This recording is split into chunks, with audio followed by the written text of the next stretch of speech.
Well, as sure as I've been promoted to lieutenant, this show has been promoted from Targwater to retard glitter water. So, welcome back to my review of Starfleet Academy Episode 6, Come Let Us Away. This episode has actual things going on, but like I said to begin with, I was actually promoted in my Starfleet International group. I'm no longer a lieutenant junior grade, I am now a lieutenant in full. So, that's something that happened. Damn, it feels good to be a gangster. But also, like I said, the show, Starfleet Academy, has been upgraded from Targwater, which are Klingon dogs, see image, to being retarded glitter water or something. Even though in this episode actual things happen, only because there's actual action, it doesn't actually amount to a lot. So why don't we go ahead and just dive straight into the action? And here we have the title screen. Again, this is Starfleet Academy, the worst Star Trek thing to come out since the last Star Trek thing to come out. And that's only because it is still following in that same line of J.J. Abrams' Trek. Flashy things going off, but writing-wise, not a whole lot is going on. This show is literally on life support. I don't think it'll end up actually getting its season 2. I know they say they have to make it, but Paramount would do itself justice if they literally just canceled it. I think they would save themselves money. They would save other people who watch this stuff the headache of having to watch it. But it's good for YouTubers like me who like to rip on it. So that's what we're going to do right now. So if we're going to get straight into it, we begin with Caleb and the Beta-Tard having awkward, motionless sex as she mind speaks or projects her thoughts into his head. And eventually what happens with that is that after they talk and she says really stupid things, they go back in and she eventually sees his trauma with his mom. And it causes this like forced drama. And it's very stupid. It copies from other sources. Please take me to Caleb. David? And Caleb feels bad for trauma dumping on this girl. Which, another thing, they have awkward sex, and we almost got side boob if this girl had any boobs whatsoever. So it's like they're adding in not only that foul language that these people have, but they're also adding in their infidelity, and they're trying to make this show Game of Thrones or something. I don't know. It's terrible. So we get to the meat of the episode after the meat. I'm gonna have to inspect your wood, if you know what I mean. Go ahead, my rivets are overheating. Oh. You know what I mean? Well, we don't want hot nuts close to your wood, if you know what I mean. And a test of their skills is put forward by the War College and Starfleet working together. And they go to a ship graveyard where there's a ship called the USS Miyazaki. And their goal is to get the Miyazaki up and running again. This is something that has been going on for 5 years, and the War College is finally working together with Starfleet to help train the cadets. Finally, something that they actually have to do. So they're all assigned different groups, and Caleb is put in the same group as the Vulcan guy. His name's like Bobby or something, which is really stupid.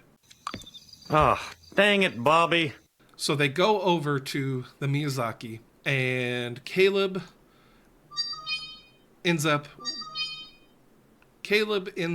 getting life support up. After he gets life support up and running, they get a signal that someone is boarding from the other side of the ship, and it turns out there are these bad guys called the Furries. I'm going to call them Furries, but they're actually called Furies, so I don't care.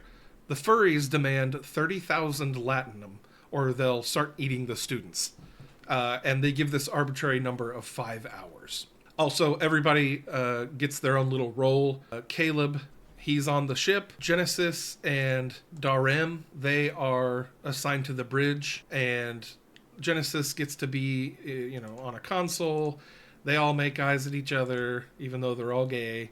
So everybody has their own little role to play. The Admiral, he says that Starfleet is going to pay the Latinum, but they're afraid that the furries are just going to kill everyone anyway. So they're trying to think of a different strategy, and they come up with Noose Braca. Somehow they know where he is. Somehow Palpatine returned. Somehow Noose Braca has returned, and they think Starfleet seems to think that Noose Braca could help them defeat the furries if they pay him as well, like an enemy of my enemy is my friend type thing. Captain Mushmouth, she doesn't like this idea because she thinks there's more to it, but clearly she's smarter than the other two white guys in the room, and they're not going to listen to her. So back on the Miyazaki, Sam the hologram is scared despite being impervious to harm. Explain that one to me. And this teacher guy, the only white guy on the team who has any real command, he ends up dying and getting eaten. He does the one heroic thing, though, by sacrificing himself to make sure the kids get safe and get away safe. So, R.I.P. that guy. Caleb fights some of these furries who they turn out to be like human alien hybrids, but there's nothing alien about them. They just eat people, and they're basically just the Reavers from Firefly.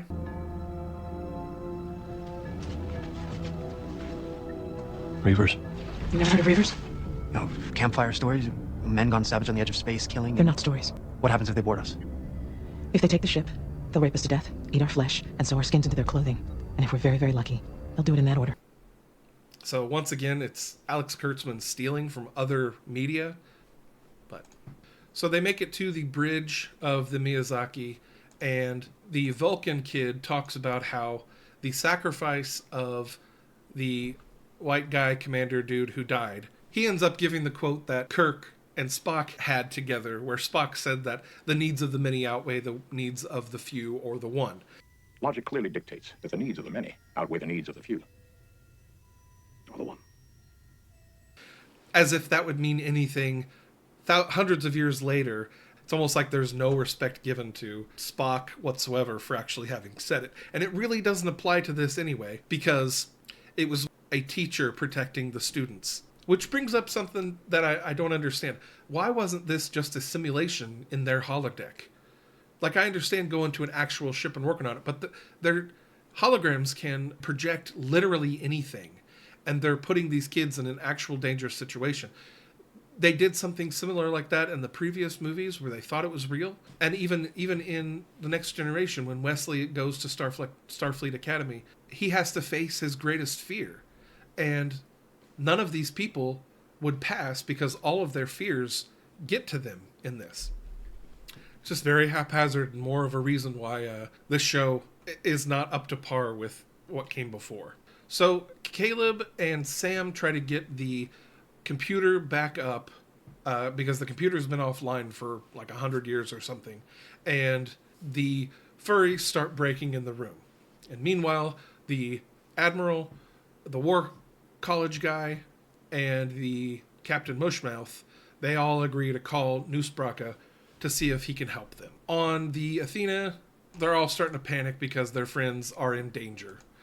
And Ate My Com Badge girl, she literally has a panic attack and she can't make it. So it's another situation where you should be washed out of Starfleet entirely because you can't handle it.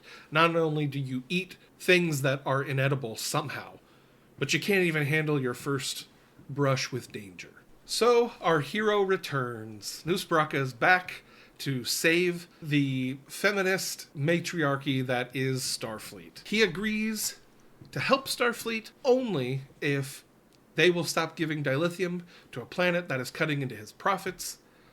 And he bloviates to Mushmouth about things while Genesis and Darim panic on the bridge, but they also try to figure out things. She's really smart, so she figures out that the furries ship is cloaked somewhere, and they're providing aid to the guys on the Miyazaki. And if they do some things, they can find out where they are and stop them. Sam, she gets the Miyazaki computer up, but for some reason it's confused. So they feed it a comic book. I'm not even going to lie. They feed it a comic book of what happened to it, because the story of the Miyazaki has been put in comic book format, and they feed that to the computer, which it has to scan page by page instead of just absorbing it all at once. And this gets it up to speed. Sam is also, once again, scared. Even though just a few episodes, she was completely not afraid of being shot because she could be incorporeal and change her malleability or whatever. And she shouldn't be afraid of anything because they literally can't hurt her. Here's them scanning in the comic book, which again goes page by page very slowly, reading it. The bad guys are starting to get in, and all of a sudden the beta tard mind speaks to Caleb and panics, thinking that he's going to die. I guess they have some sort of connection beyond that allows her to be in his head no matter how far away he is. So that's a thing that they can do now. Also because she's the key to everything. So that's another trope that Alex Kurtzman likes to throw into his shows. So Nusbraka tells Mushmouth that the Venari Rawl are afraid of her because she's sacrificed her son to save her own ship in the past, and he compares her situation with Caleb now on the Miyazaki to when she stayed with her own crew and let her son's ship slowly get destroyed. And he plays with her emotions, and then all of a sudden she gets called away to the bridge. So I don't even know what this conversation was, other than to provide exposition about Mushmouth. So Mushmouth gets called to the bridge, and the beta tard explains that she's special. She's not like other girls. I'm not like other girls. I'm not even a girl. I'm a pterodactyl. Thank you for that. And that she can connect with Caleb and tell him how to get the engines to be reactivated so they can be transported out. But they have a low chance because of the furries for whatever reason. We also find out from her brother that she is the reason why their dad is deaf. I guess she blew out his mental audio receptors or something, so that's why he's deaf. I don't know. It's just a really kind of a dumb explanation for a dumb premise anyway. So even though it's taken a long time, Sam succeeds in getting the Miyazaki computer up and running, and she activates the force fields in the room, which keeps the furries out for right now. Mushmouth still doesn't trust Braca. She thinks that there's something else going on, and the doctor ends up helping the beta tard to be able to basically control herself a little bit for her to be able to talk to Caleb and help him walk through getting the engines back online. So the plan is to send the beta tard over while a Federation ship comes from a nearby starbase to play some weird frequency in space, which makes no sense. So the Federation ship arrives. Caleb and Bobby, the Vulcan boy, they get the engineering thing active, and Mushmouth still thinks something's off. And it turns out that the Venari Rawl were actually working with the furries to get the Federation to leave that space station so that his guys, the Venari Rawl, could go to that space station and pillage it and steal secrets. Because the Venari Rawl are there, they can't lock onto the students just yet, and the Furies make it to the bridge of the Miyazaki, and the beta tard girl, she rips out her inhibitor chip thing, and she mentally blows up all of the furries. But not before the Vulcan boy steps in front of a laser and gets shot and dies. And it's very sad, and everybody cries, and nobody cares. So Nusbraka ends up getting away somehow. So the beta tard is in a coma. Sam is jacked up for some reason. Caleb is sad, and Nusbraka leaves a message for Captain Mushmouth telling her that he has something special coming for her. So we'll see what that is in the next episode. And it leaves Mushmouth in her office, all tiny and alone, and that's the end of the episode. Also, Discovery was name dropped in this episode, which made me gag. So, overall, this episode wasn't the worst one. It's the best of the worst, and I don't really think that's a good thing, only because it's just bad overall. Bad story writing. Even though there was stuff to do, it was the least boring episode. But overall, it's still not great. Just set during a time I don't care about with characters that I also am slowly disliking. So that's basically all I thought of the episode. I'm glad people are watching my videos. I haven't made an official video or anything about it just yet, but I did just pass 100 subscribers, and now I'm past that as well. So I want to thank everybody for subscribing and basically letting me know that they want to watch more from me. So I hope I'm doing due diligence and making sure you guys are entertained. I just want to provide my genuine take on what I'm seeing in the TV shows and things that are coming out. And if you like it, that's great. So I appreciate you sticking around for as long as you have. And like I always say at the end of every episode, live long and cup long.